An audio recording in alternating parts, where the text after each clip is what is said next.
Hello नमस्कार दोस्तों, मैं रवि शर्मा स्वागत करता हूं आप सभी लोगों का आज की इस वीडियो में। आज की वीडियो में लेकर आया हूं बीएससी एग्रीकल्चर थर्ड सेमेस्टर में जो सब्जेक्ट है हमारा crop production and technology, kharif crop first.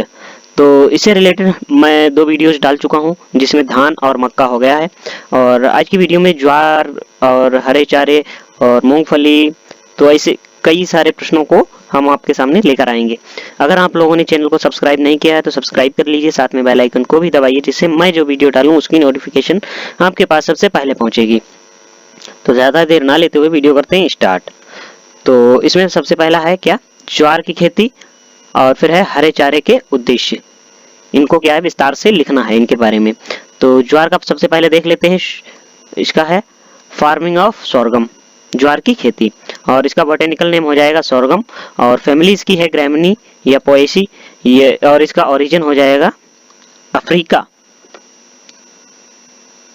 और इसका क्रोमोसोम नंबर हो जाएगा इसका 2n=20। ठीक है, और इसका ज्वार, तो इसके बारे में अब देख लेते हैं। इसका जो है ज्वार C4 फसल एवं लघु दिवस पौधा है। इसमें कहने का मतलब ये है कि जो ज्वार है वो C4 प्लांट है और ये लघु दिवसीय पौधा है, और मोटे अनाजों का राजा भी कहते हैं। तो क्या ज्वार को क्या कहते हैं, मोटे अनाजों का राजा भी कहा जाता है। और फिर राजस्थान में ज्वार के उत्पादन में अजमेर जिला प्रथम है। तो राजस्थान में जो अजमेर जिला है तो वो ज्वार के उत्पादन में सर्वप्रथम है। और इसमें ज्वार एवं कपास बहुधा पर परागित फसलें हैं, बहुधा पर परागित फसलें हैं, और ज्वार के पुष्पक्रम को पेनिकल या हेड कहते हैं, पेनिकल या हेड कहते हैं। और इसका वितरण देख लेते हैं, डिस्ट्रीब्यूशन, और क्षेत्रफल की दृष्टि से भारत का प्रथम स्थान तथा उत्पादन की दृष्टि से दूसरा स्थान। क्षेत्रफल की दृष्टि से जो है भारत का पहला स्थान है और उत्पादन की दृष्टि से दूसरा स्थान है। फिर विश्व में ज्वार उत्पादन प्रमुख देश जो है उत्तरी में दक्षिण अमेरिका, भारत, पाकिस्तान, कश तथा यूरोप है। ठीक है, और इसमें प्रोटीन जो है 10.3% पाई जाती है, वसा जो है 1.8%, खनिज लवण जो है 1.9%, और कार्बोहाइड्रेट जो है 74.3% पाई जाती है। तो इसमें मृदा देख लेते हैं, मृदा कैसी इसमें आवश्यकता होती है, कैसी मृदा की। तो इसमें बताया गया है कि दोमट या वले चिकनी मिट्टी उपयुक्त है। ठीक है, दोमट या वलय चिकनी मिट्टी उपयुक्त है। फिर इसका क्लाइमेट देख लेते हैं, जलवायु कटिबंधीय या उष्ण कटिबंधीय जलवायु 26 से 30 सेल्सियस उचित तापमान है। और खेती की तैयारी देख लेते हैं, तो इसमें क्या है, प्रिपरेशन ऑफ फील्ड, खेती की तैयारी। एक बार मिट्टी पलट हल से तथा 2 से 3 बार देशी हल से जुताई करनी चाहिए। तो इसमें क्या बताया गया है कि एक बार मिट्टी पलट हल से तथा 2 या 3 बार जो है देसी हल से जुताई करनी चाहिए। और फिर बताया गया है बीज दर या सीड रेट, दाने के लिए 9 से 12 किलोग्राम प्रति हेक्टेयर के हिसाब से बोना चाहिए, और चारे के लिए 35 से 40 किलोग्राम प्रति हेक्टेयर के हिसाब से। और पौधे की संख्या जो है वो 150,000 है। ठीक है, डिस्टेंस होना चाहिए 45 × 12 सेंटीमीटर। और किस में वेराइटीज देख लेते हैं इसकी, तो वेराइटीज है CSH फर्स्ट, और 1964 में इंडिया में फर्स्ट वेराइटीज ऑफ सोरगम। तो क्या है, ये जो वेराइटी है CSH फर्स्ट जो है वो 1994 में इंडिया में पहली बार जो है ज्वार की फसल जो है ये पहली बार वेराइटीज की आई थी। और SH9 सबसे अधिक सूखा सहनशील किस्म। तो ये क्या है, जो सबसे ज्यादा सूखा सहनशील करती है वो ये किस्म है। तो नोट देख लेते हैं दोस्तों, इसमें बताया गया है कि ज्वार की मीठी किस्मों में 17% शर्करा होती है। जो ज्वार की मीठी किस्में होती हैं उनमें क्या होता है कि 17% जो है शर्करा होता है।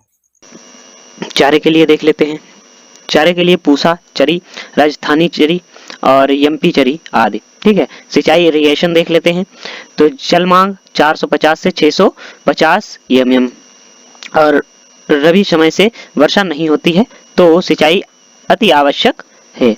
तो सिंचाई भी इसमें अति आवश्यक है। और फिर कॉर्न क्राउन रूट इरिगेशन और flowering stage. Crown root irrigation और फ्लावरिंग स्टेज, दो स्टेजें बताई गई हैं। और फिर इसके इंसेक्ट मैनेजमेंट पर देख लेते हैं। ज्वार की तना प्ररोह मक्खी, तो इसमें क्या है, इस कीट का लार्वा फसल की प्रारंभिक अवस्था के ही नुकसान पहुंचाता है। तो क्या बताया इसमें कि इस कीट का लार्वा फसल की प्रारंभिक मतलब शुरुआती अवस्था में ही इसे नुकसान पहुंचाते हैं। और फिर इसमें बताया कि इस कीट से प्रभावित फसल में मुख्य तने की अग्र कलिका सूखने पर बना छेदक कीट के समान लक्षण दिखाई देते हैं। डिलेड हीट लक्षण दिखाई देते हैं। इसके नियंत्रण के लिए अगेती बुवाई करें। इसके नियंत्रण के लिए कैसी बुवाई करनी चाहिए? अगेती बुवाई करें। बीज दर का प्रयोग करें, अधिक बीज दर का प्रयोग करें। मछली का चारा डालने से पौधों को छोड़कर तना मक्खी मछली के चारे पर आ जाती हैं। और फिर कारटाप हाइड्रोक्लोराइड बुवाई के समय प्रयोग करें। जो कारटाप हाइड्रो जो होता है दवाई होती है, जो कारटाप हाइड्रोक्लोराइड जो दवाई होती है उसका प्रयोग करें किसके समय? बुवाई के समय पे। और इसमें तना छेदक देख लेते हैं। तो इसमें है ज्वार में मक्का की फसल का तना छेदक कीट भी डेड हार्ट पैदा करके नुकसान पहुंचाता है। क्या बताया इसमें? ज्वार में मक्का की फसल का तना छेदक कीट, मक्का की फसल का जो तना छेदक कीट होता है, जो तने को भेदता है, वो भी क्या है, डेड हार्ट पैदा करके नुकसान पहुंचाता है। डेड हार्ट पैदा करके जो है नुकसान पहुंचाता है। डिजीज मैनेजमेंट में है दाने का जो कंडुआ रोग होता है वो उसके बारे में बताया। कवक द्वारा होता है, तो किसके द्वारा होता है कंडुआ रोग? वो कवक के द्वारा होता है। मैनेजमेंट, तो किसी भी फंगीसाइड का प्रयोग कर सकते हैं। तो इसमें क्या है, फंगीसाइड का प्रयोग करके उस रोग को हटा सकते हैं। और इसका प्रोडक्शन देख लेते हैं। दाने के लिए 35 से 40 क्विंटल प्रति हेक्टेयर के हिसाब से, चारे के लिए 65 से 70 क्विंटल प्रति हेक्टेयर के हिसाब से। तो इसका अब आ गया हमारे पास दूसरा प्रश्न आ गया है, उत्तर प्रदेश में मोटे अनाज का उत्पादन कम क्यों है, समझाइए। तो इस चीज को बताना है कि उत्तर प्रदेश में मोटे अनाज का उत्पादन जो है कम क्यों है। तो बाजरा की खेती, फार्मिंग ऑफ मिलेट, तो इसका बोटेनिकल नाम देख लेते हैं, पेनिसेटम अमेरिकनम और ग्लूकम, पेरिसेटम अमेरिकानम। और इसकी फैमिली जो है ग्रैमनी या पोएसी कह सकते हैं। और क्रोमोसोम नंबर जो है 2n=40 है, वो 14 है। और ओरिजिन जो है अफ्रीका है इसका, ठीक। और इसमें क्या है, राइस मिलेट या गरीब का भोजन के नाम से भी जाना जाता है। रेयर मिलेट या गरीब का भोजन के नाम से भी जाना जाता है। बाजरा पर परागित फसल है। कैसी फसल है? पर परागित फसल है। बाजरा का पुष्पक्रम स्पाइकलेट होता है। और बीज का प्रकार क्या होता है? कैरियोप्सिस प्रकार का होता है। और इसमें प्रोटीन जो है 11.5%, कार्बोहाइड्रेट जो है 67%, और मिनरल्स जो है 2.7%, फैट जो है 5% पाया जाता है। देश में बाजरा के क्षेत्रफल व उत्पादन में राजस्थान प्रथम स्थान पर है। तो बाजरा उत्पादन में राजस्थान जो है प्रथम स्थान पर है। यह C4 लघु दिवस प्रभावी पौधा है। तो कैसा पौधा है? लघु दिवसीय जो है प्रभावी पौधा है। और इसमें मृदा देख लेते हैं। जो सोइल है वो बलुई दोमट मिट्टी और ठीक रहती है। इसमें बलुई दोमट मिट्टी जो है ठीक रहती है। जल निकासी की उचित व्यवस्था हो। और खेत की तैयारी, प्रिपरेशन ऑफ फील्ड, एक बार मिट्टी पलट हल से तथा 2 से 3 बार देसी हल से जुताई करनी चाहिए, ठीक है। फिर उसके बाद देख लेते हैं सोयाबीन के बारे में। तो सोयाबीन की खेती को विस्तार से समझाइए तथा सोयाबीन का हमारे लिए क्या आर्थिक महत्व है, ठीक है। तो इसके सोयाबीन के महत्व के बारे में बताना है हमें। तो बोटेनिकल नेम इसका हो जाता है ग्लाइसिन मैक्स और फैमिली हो जाती है लेग्यूमिनेसी। और क्रोमोसोम नंबर जो है 2n=40 हो जाता है। ओरिजिन जो है चाइना हो जाता है, चीन हो जाता है।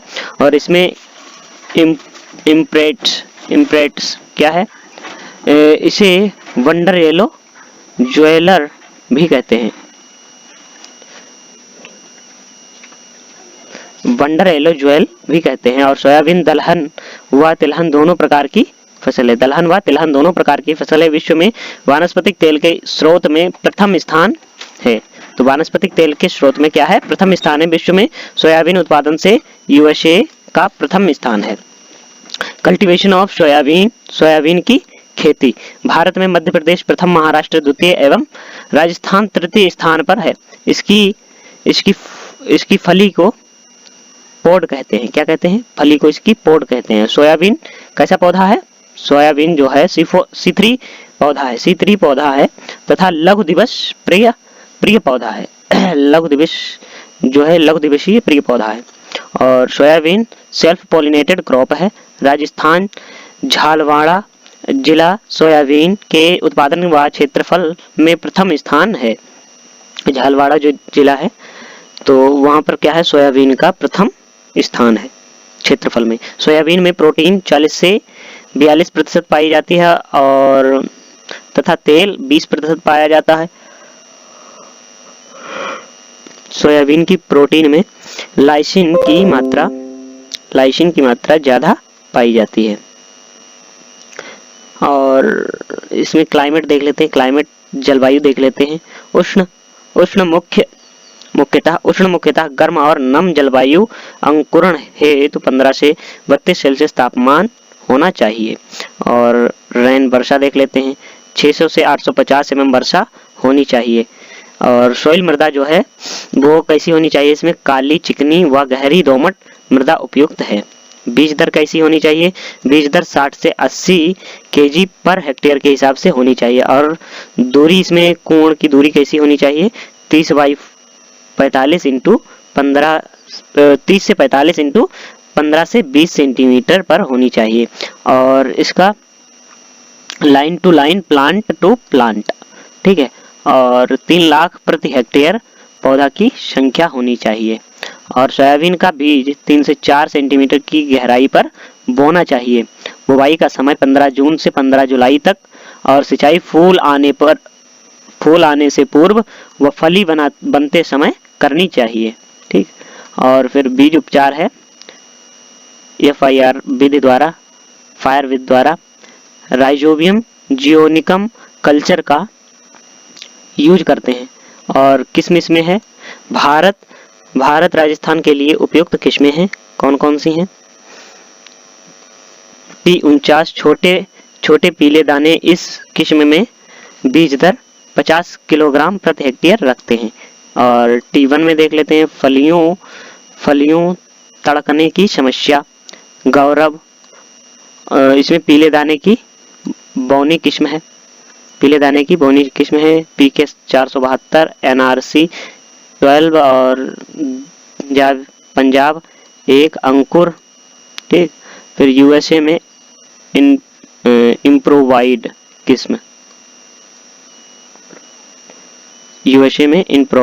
किस्म, तो क्या है?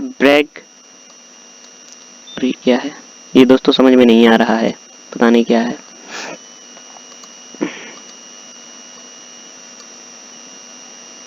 तो आगे देख लेते हैं।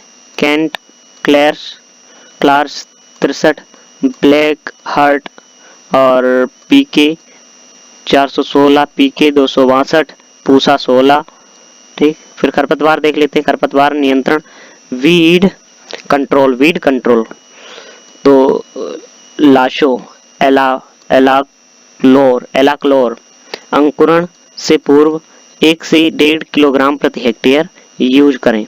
और वेशालिन जो है 1 किलोग्राम प्रति हेक्टेयर की दर से यूज करें। डिजीज जो रोग हो गए हैं उनके बारे में देख लेते हैं। चारकोल, राइजोकोनिया और राजोक्टोनिया। बीज उपचार का खंडाजीन 2 से 3 किलोग्राम प्रति हेक्टेयर प्रयोग करें।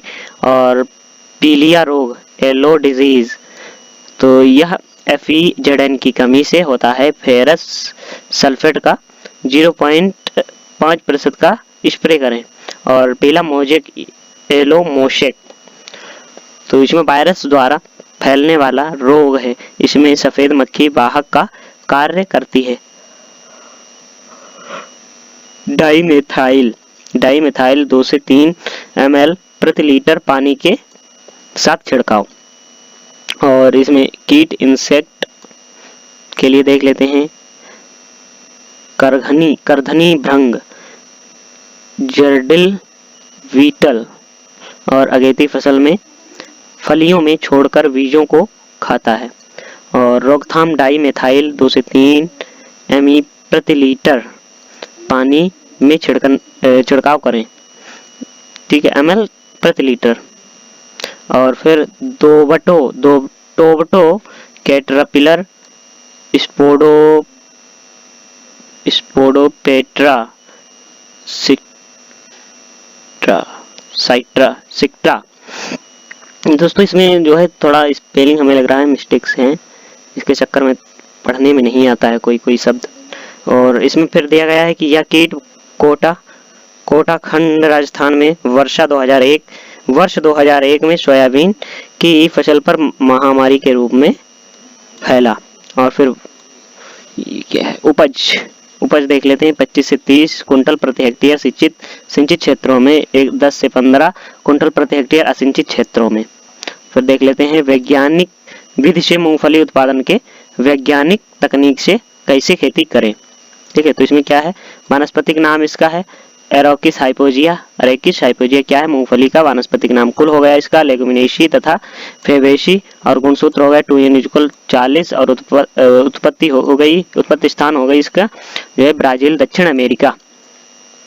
और मूंगफली को वानस्पतिक तेलों का राजा भी कहा जाता है। प्रोटीन मूंगफली में 26% प्रोटीन पाई जाती है। कितने प्रतिशत? 26% प्रोटीन पाई जाती है। तेल जो है मूंगफली में 45% ऑयल पाया जाता है। 45% ऑयल पाया जाता है मूंगफली में।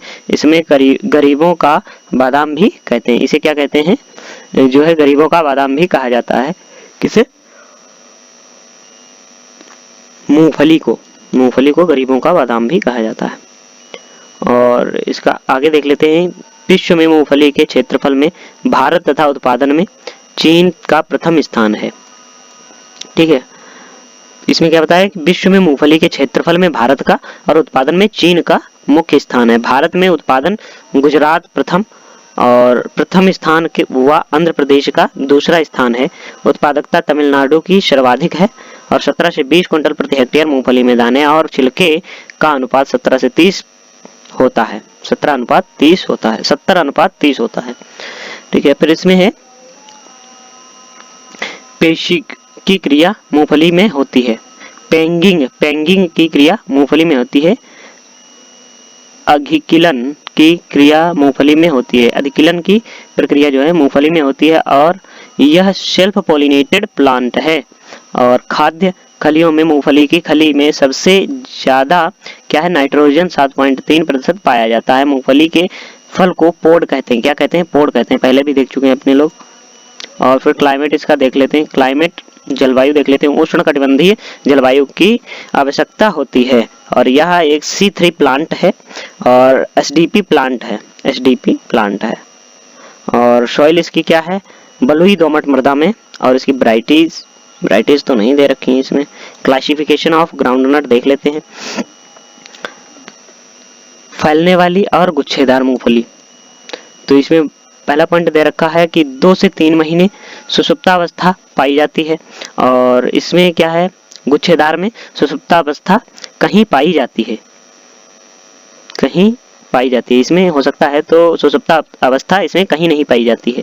और दूसरा पॉइंट है 120 से 130 दिन में पकती है और ये 100 से 120 दिन में पक जाती है। और इसमें थर्ड पॉइंट दे रखा है RS first, RVS 87, EM 30 Chandra और YCSA चित्रा अंबर, GG 20 मूंगफली 30 10 से 30। और इसमें क्या है, AK 12 24, ज्योति 32, TMB 7 से 9, RG 141, BG 382, कौशल फैजापुर 1 और मूंगफली 145 गंगापुरी। फिर इसकी डॉर्मेंसी देख लेते हैं। सुषुप्ता अवस्था तोड़ने के लिए बीज को हाई टेम्परेचर पर रखते हैं। फिर एथिलीन क्लोरोहाइड्रॉन 0.7% का छिड़काव करें और NNA-IAA-E 510 ppm को घोल बनाकर। और बीज दर जो इसकी सीड रेट है वो देख लेते हैं। गुच्छेदार में होता है 80 से 100 किलोग्राम प्रति हेक्टेयर। अब फैलने वाली मूंगफली की होती है 60 से 80 किलोग्राम प्रति हेक्टेयर के हिसाब से। बीज उपचार इसका फायर मेथड के हिसाब से किया जाता है। FIR, F का मतलब है वावेस्टीन ग्लाइकोडर्मा, वावेस्टीन ग्लाइकोडर्मा, और T से सफेद लट के लिए क्लोरो, सफेद लट के लिए क्लोरो, और R से राइजोबियम जोयोनिकम कल्चर। और स्पेशली देख लेते हैं अंतरण 45 से 10 सेंटीमीटर जो है गुच्छेदार, और 60 से 10 सेंटीमीटर फैलने वाली। आप लोगों को ये वीडियो कैसा लगा? थोड़ी सी इसमें मिस्टेक्स तो हुई हैं, उसके लिए क्षमा चाहूँगा, क्योंकि ये PDF ही हमें ऐसी मिली है। अगली बार कोशिश करेंगे कि सही PDF से बनाए, जिससे हमें भी दिक्कत ना हो और आपको भी पढ़ने में दिक्कत ना हो। आपको ये PDF मिल जाएगी कमेंट बॉक्स, इसमें डिस्क्रिप्शन में आपको इस PDF का लिंक मिल जाएगा, जो कि आपको टेलीग्राम पर मिलेगा जाकर के। चाहे तो आप डायरेक्ट सर्च कर सकते हैं एग्री विद रवि, उस पर आराम से आपको वहाँ पर मिल जाएगा। आप लोगों को वीडियो कैसा लगा कमेंट बॉक्स में ज़रूर बताएं, और चैनल को सब्सक्राइब नहीं किया सब्सक्राइब कर लें, जिससे मैं जो भी वीडियो डालूँ MJPRU से रिलेटेड या BSc एग्रीकल्चर से रिलेटेड, तो उसकी नोटिफिकेशन आपके पास सबसे पहले पहुँचे। मिलते हैं किसी नेक्स्ट वीडियो में, तब तक के लिए जय हिंद जय भारत।